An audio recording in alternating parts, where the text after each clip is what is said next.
Okay, so to start a new database, you need Textease. Start typing Textease on the left-hand side here. You get all these options. Any of them will do, but go for the first one you see. You can add and remove buttons using this tool here.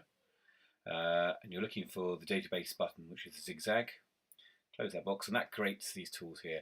That button there is the most important one, but also the database menu appears in here as well. But you don't need to worry too much about that. This is the button that's really important, the Z-shaped button. We're going to do a single user database. We're going to create a new one here. This is the easiest one to work with with the system. You'll notice that creates the navigation window, which is this little box here. We'll come back to that in a second. Let's create a new database. Now, that button at the top there, I'll just put a title in, hold on, class database, there we go. That button I was just about to touch there is the add field button, a little green box with a plus next to it. And that lets you add in new database entries, essentially. Click the green plus sign, and the first thing we're going to do in our database is create the name field, so the name of the child that's entering their information in. We're going to use the text-based option. We're not going to use a list here. We're not going to use this option here. We'll come to that later on. We're just going to get each child to enter their name in manually. Right, the next field we're going to use is their age. And this time, rather than using text, we're going to use number. We can also use a list for this. So you can actually create like a drop-down list, and you can add in any information you want into this list. But obviously, this is number, so I'm going to add in their age. 6, because it's year 4, so 6, 7, 8, 9, 10. I mean, we don't really need to do 10, but we'll do it just to show you anyway. You can click on the add sign each time, and you can see it appears. Click on the display button, that list will be available. I'll demonstrate how you fill that in later on. Next one I'm going to do is gender. This one's much easier. It's text-based as before. We can use a list, and there's 2 options, male or female. We won't do other at this stage. I think the children are okay with just male and female. Okay, again, click on display to show this.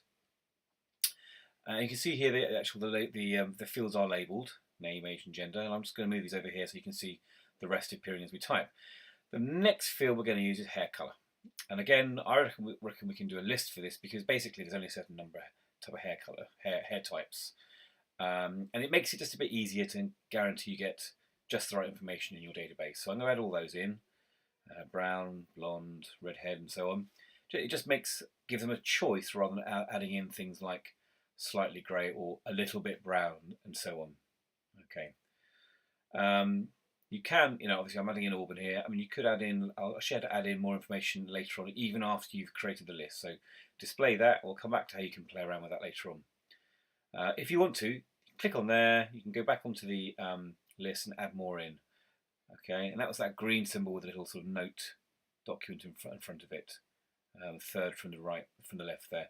So I'm going to add in strawberry blonde, add it into my list, make sure I spell it correctly. And then if I don't want that list, okay, I can just go back to it and click on delete, and it goes again. All right. Now, the next list I'm going to do, I think it's eye color. So let's create a list for eye color. Again, I'm going to use a list rather than just typing in an infinite number of entries. As you can see here, brown and so on. Obviously, the first one I did, name, I didn't use a list because I'd have to know every person's name in the world, which is why we leave that as don't use list. But with things like eye colour and hair colour and age and so on, we can use a drop-down list to choose from. Okay. Finally, number of siblings. We might just add a capital letter to the end there. Capital letter. There we go. And again, we can use number for this and a list. And obviously start at 0, because 0 is included here if they're an only child. I'm going to go up to 10. I mean, obviously, if they've got 10 siblings, then goodness me, that's a lot of brothers and sisters. But it's always good to have that option just in case. And there we have it. There's our list of fields, and I'll just demonstrate putting some information in there. So I add a new record card. Click on the green plus there to add a new record card. You've got to start with the first card, which is card 1 of 1. You can see in that navigation window. And I'll just type in the information here. You'll notice now the drop-down list appears in each of these boxes. And you've got a little scroll bar there as well you can choose from.